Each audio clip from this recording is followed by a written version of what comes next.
In the ancient kingdom of Israel, during a time of great turmoil and idolatry, there arose a prophet named Elijah. His name means Yahweh is my God, and he lived up to this name by fiercely defending the worship of the true God against the prevalent idolatry of Baal. Elijah's story is set during the reign of King Ahab, who ruled the northern kingdom of Israel. Ahab is often regarded as one of the most wicked kings in Israel's history. His reign marked a period of profound spiritual decline and widespread idolatry. Ahab married Jezebel, the daughter of the king of Sidon, a neighboring Phoenician city. Jezebel was a devout worshipper of Baal, a Canaanite storm and fertility god. She exerted significant influence over Ahab, leading him to promote the worship of Baal throughout Israel. This included the construction of a temple for Baal in Samaria and the active persecution of Yahweh's prophets. In response to Israel's idolatry and the apostasy led by Ahab and Jezebel, God called Elijah to stand as his prophet and confront the king. Elijah's mission was to turn Israel back to the worship of Yahweh, the one true God. God sent Elijah to deliver a stark message to Ahab.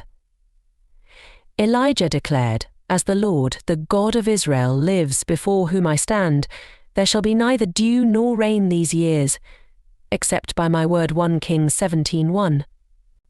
This announcement of a severe drought was a direct challenge to Baal, who was believed to control rain and fertility.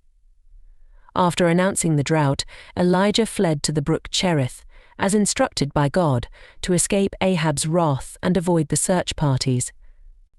At the brook, God miraculously provided for Elijah through ravens, which brought him bread and meat. When the brook dried up, God directed Elijah to Zarephath, a town in Sidon, ironically Jezebels' homeland. He met a destitute widow gathering sticks. Despite her dire situation, with only a handful of flour and a little oil left to make a final meal for herself and her son, she agreed to shelter Elijah and provide him with food.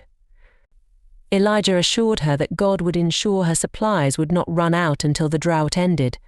Miraculously, her jar of flour and jug of oil never emptied, sustaining them throughout the famine.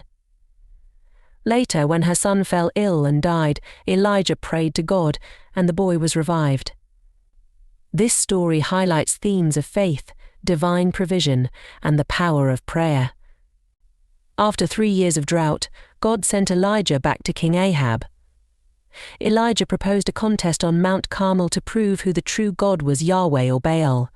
The prophets of Baal, 450 in total, and Elijah would each prepare a bull for sacrifice and call upon their respective gods to ignite the fire. The prophets of Baal called upon their god from morning until noon, dancing and cutting themselves, but there was no response. Elijah mocked them, suggesting that Baal might be sleeping or on a journey. When it was Elijah's turn, he repaired the altar of Yahweh, dug a trench around it, and drenched the sacrifice and wood with water 3 times. He then prayed to God to reveal his power. Fire from heaven consumed the sacrifice, wood, stones, and even the water in the trench. The people fell on their faces, proclaiming, "The Lord, he is God." Elijah seized the moment to order the people to capture the prophets of Baal, who were then executed. Elijah told Ahab to prepare for rain. He went up to Mount Carmel, bowed down to the ground, and prayed for rain. After sending his servant to look toward the sea 7 times, a small cloud appeared. Soon the sky grew dark and heavy rain fell, ending the drought. Jezebel, enraged by the death of her prophets, threatened Elijah's life. Fearing for his life, Elijah fled to Beersheba, then went into the wilderness.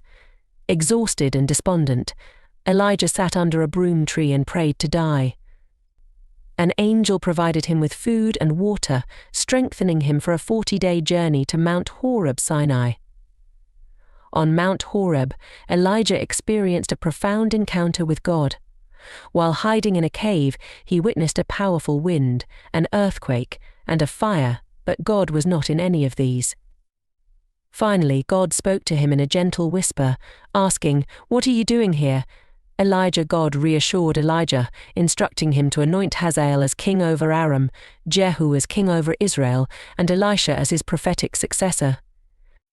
Elijah found Elisha ploughing a field and threw his cloak over him, symbolizing the transfer of prophetic authority.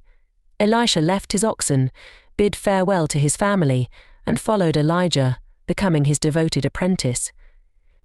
Ahab coveted Naboth's vineyard and, under Jezebel's prompting, had Naboth falsely accused and killed. Elijah confronted Ahab in the vineyard, declaring God's judgment upon him and his house. Naboth was a righteous Israelite who owned a vineyard that King Ahab coveted. When Naboth refused to sell his vineyard, Ahab's wife, Jezebel, orchestrated a plot to falsely accuse Naboth of blasphemy and treason. As a result, Naboth was unjustly stoned to death, allowing Ahab to take possession of the vineyard.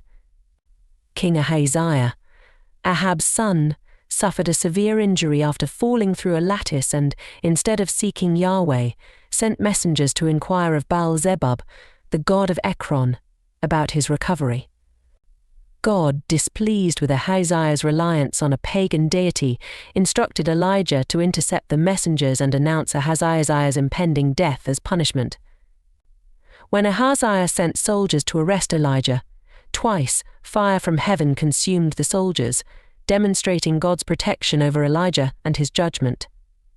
The third captain, showing humility, pleaded for mercy, and Elijah was spared. Elijah then personally delivered God's fatal decree to Ahaziah, who subsequently died as foretold, emphasizing the seriousness of abandoning Yahweh for false gods. Knowing his time was near, Elijah took a final journey with Elisha. They traveled from Gilgal to Bethel to Jericho, and finally to the Jordan River. Each time Elijah asked Elisha to stay behind, but Elisha refused, determined to stay with his master. At the Jordan, Elijah struck the water with his cloak, parting it so they could cross on dry ground. On the other side, Elijah asked Elisha what he could do for him before he was taken away. Elisha requested a double portion of Elijah's spirit, a difficult but insightful request. As they walked and talked, a chariot of fire and horses of fire appeared, separating them, and Elijah was taken up to heaven in a whirlwind. Elisha watched, crying out, my father, the chariots of Israel and its horsemen." Elijah's cloak fell to the ground, and Elisha picked it up, symbolizing the passing of the prophetic mantle. Elijah's ministry left a lasting impact on Israel. His confrontations with idolatry, miracles, and steadfast faith in God served as powerful reminders of God's sovereignty and the importance of faithfulness. Elijah's legacy extended beyond his lifetime. He appeared with Moses during the transfiguration of Jesus, symbolizing the law and the prophets. John the Baptist was often likened to Elijah, preparing the way for the Messiah. Elijah's story is one of dramatic encounters with God, courageous stands against idolatry, and miraculous demonstrations of divine power. His unwavering faith, despite moments of fear and despair, serves as an enduring example of commitment to God's will. Elijah's ascension in a chariot of fire signifies his unique role in salvation history, leaving a legacy that continues to inspire faith and devotion. Thank you for watching. If you enjoyed this video, please subscribe, like, and share it with your friends. Your support helps us bring more exciting and informative videos to you. Stay tuned for more great content.